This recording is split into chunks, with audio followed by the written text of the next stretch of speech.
इमरान खान को हुकूमत में आए 100 दिन से जायद हो गए हैं, मगर अब भी ऐसा लगता है कि वो बहुत से मामलात से लाइल्म हैं, और अगर लाइल्म नहीं तो फिर कौम से सच छुपा रहे हैं, या फिर अहम मुआशी मामलात में या तो वज़ीर आज़म इमरान खान गलत बयानी कर रहे हैं या फिर उनके वज़ीर ख़जाना असद उमर। ये शिकायत भी सामने आ रही है कि वज़ीर आज़म इमरान खान को लाइल्म रखा जा रहा है। ऐसी कई मिसालें अब तक सामने आ चुकी हैं जिसमें इमरान खान ने बात अलग की, ज़मीनी हक़ाइक़ कुछ और थे। मगर गुज़िश्ता रोज़ वज़ीर आज़म इमरान खान के टीवी एंकर्स को इंटरव्यू में एक बार फिर ये तासुर उभरा कि या तो वज़ीर आज़म इमरान खान बहुत से मामलात से लाइल्म हैं या फिर बहुत कुछ जानते हैं लेकिन छुपाते हैं, बताना नहीं चाहते। जो बताते हैं उसमें गलत बयानी महसूस होती है। वज़ीर आज़म इमरान खान ने गुज़िश्ता रोज़ इंटरव्यू में डॉलर की कीमत में इजाफे से मुतालिक मौक़िफ़ इख्तियार किया कि डॉलर की कीमत में जो 2 दफ़ा इजाफा हुआ, दोनों दफ़ा वो इससे लाइल्म थे। उन्हें खबरों से पता चला, टीवी देखकर पता चला कि डॉलर की कीमत में इजाफा हुआ है।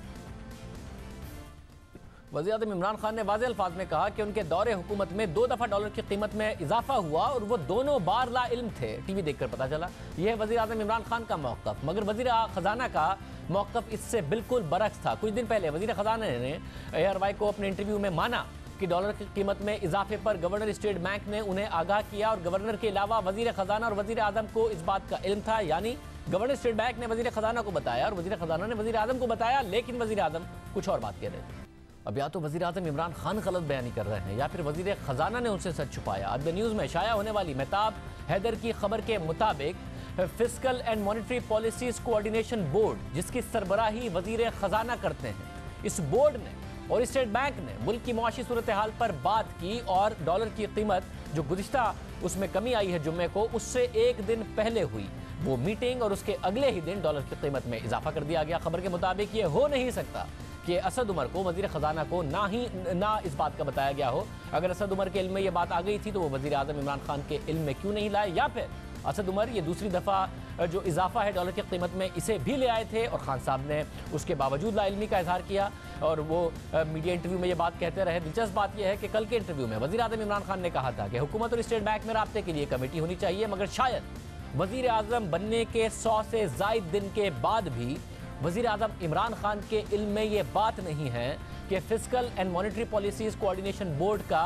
यही काम है हुकूमत के दरमियान और स्टेट बैंक के दरमियान। बहरहाल द न्यूज़ की खबर के मुताबिक अगर वज़ीर ख़जाना ने इस फैसले से वज़ीर आज़म को आगाह नहीं किया तो यह आला तरीन सतह पर राब्ते की कमी की निशानदेही कर रहा है। खबर के मुताबिक डॉलर के रेट में इजाफे के मामले में वज़ीर आज़म को अगर लाइल्म रखा गया तो जुमे के दिन अचानक डॉलर की कीमत में इजाफा हुआ और $1 की कीमत 144 रुपये तक हो गई। बाद में डॉलर की कीमत में कमी आई और $1 139 रुपये का हो गया। खबर के मुताबिक डॉलर की कीमत में जो कमी आई वो वज़ीर आज़म इमरान खान की मुदाखलत के बाद हुई। यानी अगर हुकूमत ने पहले हुकूमत को एतमाद में नहीं लिया गया था जैसा कि हुकूमत में का दावा है, तो बाद में हुकूमत ने इंटरवीन किया और उसके बाद इस खबर के मुताबिक कमी आई।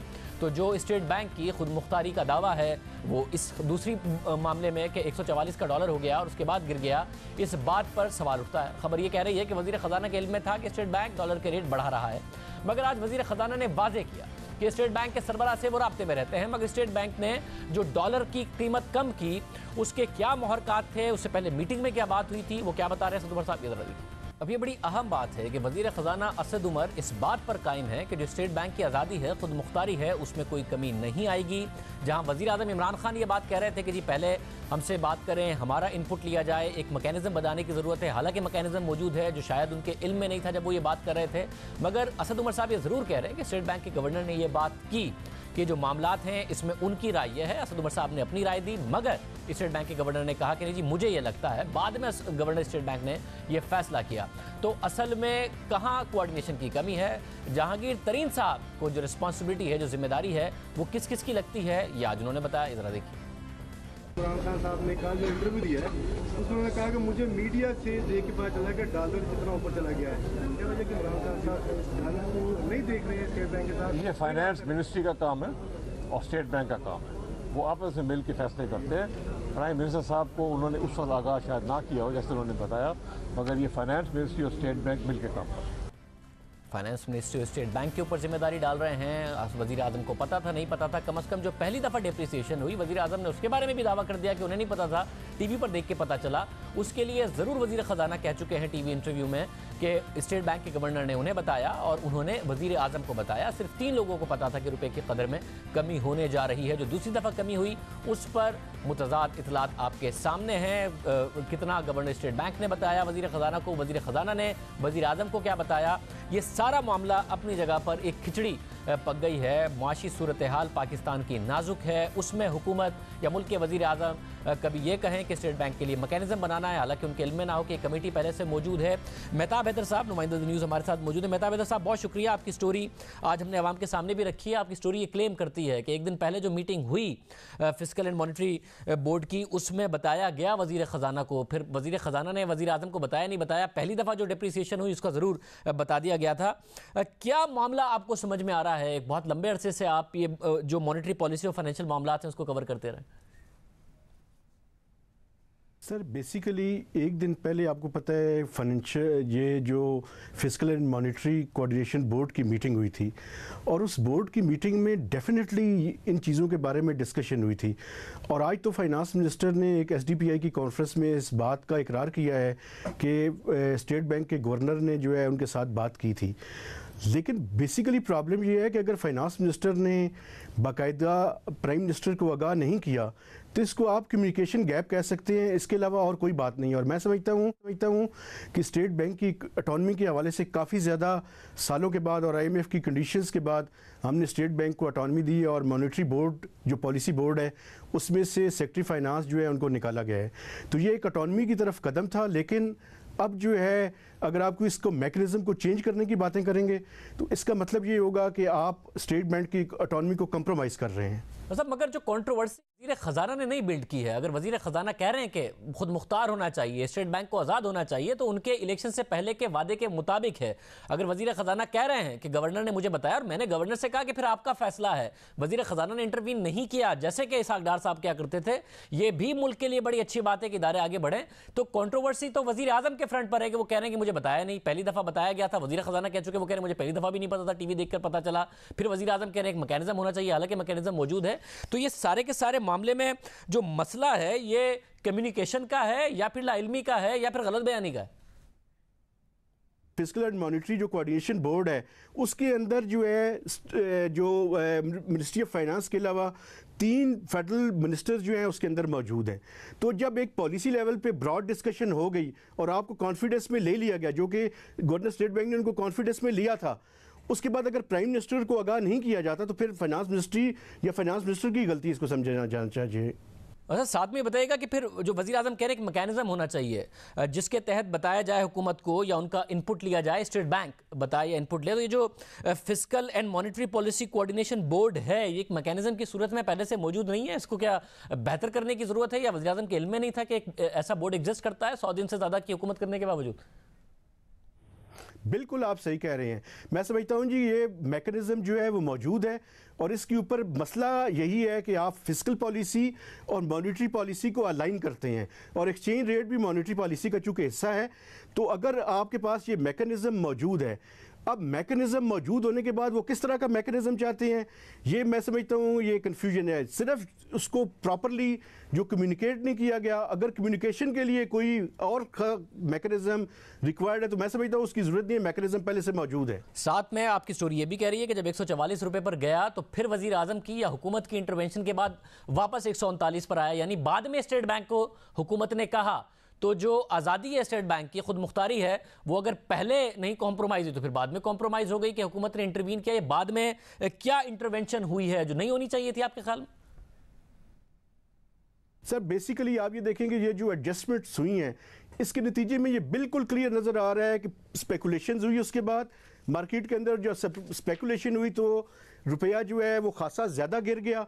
उसके बाद डेफिनेटली स्टेट बैंक ने फाइनेंस मिनिस्टर या प्राइम मिनिस्टर के कहने पे इंटरवीन किया, जिसके नतीजे में जो है वो उसी दिन रुपए को वापस लाया गया और अभी उसको एक खास सतह पे आपने देखा है कि स्टेबल रखा जा रहा है। आपको पता है कोई बड़े इनफ्लोज इन दिनों में नहीं आए, तो इसका वाज़ेह तौर पर मतलब है कि स्टेट बैंक ने इंटरवीन किया और स्टेट बैंक ने प्राइम मिनिस्टर और फाइनेंस मिनिस्टर के कहने पर किया, जिसके नतीजे में मार्केट जो है वो नीचे की तरफ आई।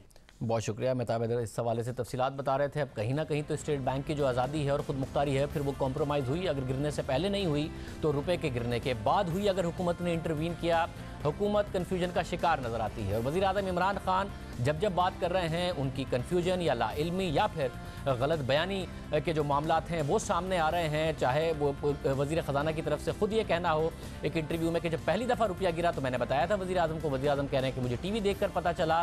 वो आज़म सवाती के JIT के मामले पर कह रहे हैं कि मुझे इल्म में नहीं है। DCO का मामला हुआ तो उन्होंने साथियों से मिलकर कहा था मेरे इल्म में नहीं है। वज़ीर आज़म की लाइल्मी या फिर ये जो मामलात हैं ये क्या अब इमरान खान अफोर्ड कर सकते हैं? अपोजिशन में होते हुए कर लेते थे। सुहेल बड़ाई साहब सीनियर साहब तजियाकार हमारे साथ मौजूद हैं। बड़ाई साहब बहुत शुक्रिया। बड़ाई साहब, खान साहब ज़ाहिर है एक मकबूल शख्सियत हैं, एक तीसरी कुव्वत के तौर पर उभरे हैं नून लीग और पीपल्स पार्टी के अलावा।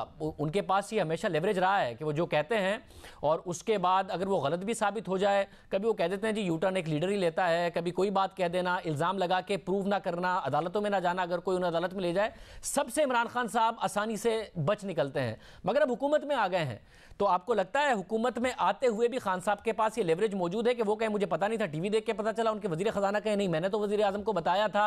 आज़म सवाती का कह रहे हैं कि JIT का मुझे पता ही नहीं है, हालांकि JIT कितनी दफ़ा टीवी पर चल गई, DCO का भी उनको नहीं पता था। तो ऐसी चीज़ें जिसमें वो लाइल्मी का इजहार करें या ये तासुर उभरे कि वो गलत बयानी कर रहे हैं या फिर उनके वज़ीर, वो लेवरेज है अभी तक उनके पास? जो अपोजिशन में होता था कुछ भी कहकर उससे वो निकल जाते थे, अब है? मेरा ख्याल है कि ये लेवरेज अब आहिस्ता आहिस्ता ख़त्म हो रहा है। ये लेवरेज हर लीडर के पास होता है जब वो लोग उससे मोहब्बत कर रहे होते हैं, उसको अरूज तक पहुंचा रहे होते हैं। आप भुट्टो साहब का अरूज देखें, वो कहते थे मैं पीता हूँ सरेआम तो लोग तालियां बजाते थे। वो बांग्लादेश के बारे में बात करते थे तो तालियां बजती थी। वो कहते थे 1000 साल जंग लड़े तो तालियां बजती थी। लेकिन फिर आपने देखा कि शिमला मुआहदा हो या हर चीज़ हो, फिर हर एक पे गिरफ्त हुई। इसी तरह खान साहब ने भी जितनी बातें कही हुई हैं, इनकी गिरफ्त का मौका आएगा 6 महीने बाद। और आपने देखा कि मियां नवाज शरीफ भी वो अपनी ही कही हुई बातों पे उनका लोग जो है उनके ज़रिए उनका एहतसाब करते रहे। तो इसलिए इमरान खान उस लिवरेज से निकल चुके हैं वज़ीर आज़म बन के। और चूँकि परफॉर्मेंस भी ख़ासकर फाइनेंशियल परफॉर्मेंस और जो तब्दीली की परफॉर्मेंस है वो ऐसी हैरत अंगेज़ नहीं कि लोग उनके जो करिश्मा साज शख्सियत है उसके साथ जुड़े रहें। इसलिए अब वो लिवरेज आहिस्ता आहिस्ता ख़त्म होती जाएगी। मतलब तो आप समझते हैं कि लिवरेज अगर आहिस्ता आहिस्ता ख़त्म होती जाएगी तो फिर जो बात करें वो तहकीक के साथ करें, वो बात ऐसी करें कि उनका अपना वजीर उनके बयान की ना तरदीद कर रहा हो या फिर ये तासुर ना उभर रहा हो कि वज़ीर आज़म को या तो ये बात पता नहीं है या फिर वज़ीर आज़म ला इल्म रहते हैं या फिर वज़ीर आज़म गलत बयानी कर रहे हैं या फिर वज़ीर आज़म जो अपोजिशन में रह के बड़े बड़े दावे करते थे उसके बाद वो गलत साबित होते थे, वो अभी तक उसी मोड में है। एहतियात करनी चाहिए उन्हें बयान देने में। मेरा ख्याल है कि इमरान खान को अब बहुत एहतियात करनी चाहिए। अपने इर्द गिर्द बहुत अच्छी टीम जो है उन्हें इकट्ठी करनी चाहिए। मुझे लगता है कि इमरान की टीम बहुत कमज़ोर है। इमरान का विजन बहुत अच्छा हो सकता है लेकिन उस विजन की इम्प्लीमेंटेशन में टोटल एम्बिग्विटी है। पंजाब में गवर्नेंस जो है उसका एक मजाक बन चुका है। 5 कुक हैं जो एक ही किचन में खाना पका रहे हैं और हर एक दूसरे से टकरा रहा है। और जो फेडरल गवर्नमेंट है उसके वज़ीरों में कोऑर्डिनेशन नहीं है। आपने देखा होगा तज़ाद बयानी है, एक दूसरे के ख़िलाफ़ टांगें खींच रहे हैं। तो ये चीज़ें ज़ाहिर है कप्तान को ठीक करनी होती हैं। ये खान साहब को चाहिए कि वो इन चीज़ों में मुदाखलत करके अपनी कोऑर्डिनेशन बेहतर करें और इसको एक टीम बनाएं। जितना बड़ा लीडर होता है उतनी उसकी टीम अच्छी होती है। अगर लीडर टीम अच्छी ना बना सकते तो लीडर पर भी सवाल उठते हैं। मतलब साथ ये बताइएगा कि अंदर भी क्या इश्यूज और ग्रुप बंदियां हैं या फिर जहांगीर तरीन जो अचानक से सामने आए हैं? आज भी उन्होंने बयान दिया, गवर्नर स्टेट बैंक और वजारत खजाना पर जिम्मेदारी डाली, वजीर आजम से वो जिम्मेदारी शिफ्ट की उन्होंने, जबकि मीडिया पर खबरें साफ साफ नजर आ रही थी कि वजीर आजम को पहली दफा डिप्रिसिएशन का बताया गया और उनकी लाइल्मी पर सवाल उठ रहा था। ये जहांगीर तरीन खुद आ गए हैं या फिर आमतौर पर जो लीडर होता है पार्टी का वो एक के खिलाफ और जिम्मेदारी अपने आप से हटाने के लिए दूसरे पर, अपने ही पार्टी के वजीर पर डालने के लिए किसी दूसरे से बयान दिलवा देना, ये हमने नून लीग की हुकूमत में भी देखा था, ये वो हो रहा है? या गवर्नेंस के मामलात में अब पार्टी की जो ग्रोह बंदियां हैं वो एक दफा फिर अंदर की खींचातानी हाइल हो रही है? जी डेफिनेटली ये पार्टी की असल में जो सारा सेटअप था ना इलेक्शन से पहले का, उसमें जहांगीर तरीन का बड़ा वाइटल रोल था। और यूं समझें कि जब जहांगीर तरीन नाअहल हुए तो क्रम्बल हो गई पार्टी। पंजाब के अंदर उन्होंने अलीम खान को आगे रखा हुआ था और जो फेडरल गवर्नमेंट है इसमें भी जहांगीर तरीन जो थे इनका रोल बड़ा मरकजी होना था। जहांगीर तरीन निकले तो मैं समझता हूं कि कोऑर्डिनेशन ख़त्म हो गई और वो दोबारा ग्रुप जो थे वो बहाल हो गए। तरीन साहब ने बड़ी अक्लमंदी से कुछ अरसा बाहर निकल गए। इस दौरान उनका ग्रुप कमज़ोर हो गया और शाह महमूद कुरैशी और नए ग्रुप तश्कील पा गए। अब पोजीशन ये है कि अलीम खान जितने करीब पाए जाते थे इमरान खान के, वो अब उतने करीब नहीं हैं। जहांगीर तरीन साहब और अलीम खान साहब के दरमियान जो बहुत कुर्बत होती थी वो भी ख़त्म हो गई और जहांगीर तरीन साहब को बाहर रखने में जो PTI की कुछ हलकों की कोशिश थी वो नाकाम होती हुई नज़र आती है और मुझे लगता है कि 1-2 माह में वो ज़्यादा मुतहरक नज़र आएंगे। ये बड़ा अहम होगा, हरिक होंगे तो फिर अगेन वज़ीर आज़म इमरान खान के दावों के बरक्स होंगे कि सुप्रीम कोर्ट से डिस्क्वालीफाइड आदमी जिसे अदालती फैसले ने झूठा भी करार दिया है, सादिक और अमीन भी नहीं है, 62 के बड़े हामी बन गए इमरान खान साहब नवाज शरीफ के डिस्क्वालीफाई होने से पहले और उसके बाद। हालांकि पहले वो बड़ी मुखालफत करते थे, अब वो पार्टी में मुतहरिक होंगे, फिर सवाल उठेगा। जरदारी साहब, सोहेल बड़ाई साहब अचानक बड़े एक्टिव हुए हैं, बयान उन्होंने वीकेंड पर भी दिया एक जलसे में, आज फिर बोले हैं। क्या बोले वो ज़रा मैं आवाम को दिखा दूं, फिर इसका क्या तनाजुर है, किस कॉन्टेक्स्ट में बात कर रहे हैं, उस पर ज़रा आपसे सवाल करेंगे। ये ज़रा देखिएगा कि क्या कहा जरदारी साहब ने। हमने इलेक्शन से पहले ही कहा था कि ये जो इलेक्शन आप करा रहे हैं और इसमें जिस तरह आप अपने कठपुतलियाँ ला रहे हैं, इनसे काम चलना नहीं है। ये मुल्क संभाल नहीं सकते। मुल्क के हालात जो हैं इस वक्त बड़े गंभीर हैं। हमने इस रिज़ल्ट को एक्सेप्ट किया है और हम पार्लियामेंट में बैठे भी हैं। मकसद ये है कि किसी तरीके से जमहूरियत को मजबूत करें और किसी और को ये मौका न दें कि वो ये कहे कि जी जमहूरी ताकतों से तो चलता ही नहीं है। इनकी तो बड़ी कोशिश है बल्ले वालों की कि हम किसी तरीके से सिस्टम तोड़ दें। मौजूदा हुकूमत को ख़तरा हुआ तो वो सपोर्ट करेंगे जो इसको लेके आए हैं, हम क्यों करेंगे। वो तो कहता है कि मैं सारी अपोजिशन को जेल में डालूंगा, तो बिस्मिल्लाह, ये भेजेगा तो सही, फिर आने वाला है इसको भी ज़रूर भेजेगा। क्या ये बर्दाश्त कर सकेगा? बड़ाई साहब, ये जो बयानात हैं और इसमें जो इशारे हैं, बहुत बातें ना कह के भी बहुत ज़्यादा वाज़ेह बातें कह रहे हैं आसिफ जरदारी साहब। आसिफ जरदारी साहब पे दरमियान में तनकीद हुई है, चेयरमैन सेनेट का मामला हो, जिस तरीके से उन्होंने इलेक्ट करा लिया, फिर शहबाज शरीफ को इलेक्शन में जब वज़ीर आज़म का हो रहा था वोट ना देने का मामला हो, तो उसमें बार बार ये बात आ रही थी कि जरदारी साहब अपने आप को बचाने के लिए ये सारे के सारे कॉम्प्रोमाइज़ कर रहे हैं। अब जो बयान दे रहे हैं और जिस तरफ इशारा कर रहे हैं, क्या उन्हें समझ में आ गया है कि जेल जाने का वक्त आ गया है और बड़ी क्लियर मैसेजिंग कर रहे हैं और खुलकर सामने आ रहे हैं? ये जितने भी मफरूज़े हैं इनमें कुछ ना कुछ हकीकत है। ज़ाहिर है उनके ख़िलाफ़ केसेस बन रहे हैं, कहीं ना कहीं उनका सिरा मिल रहा है।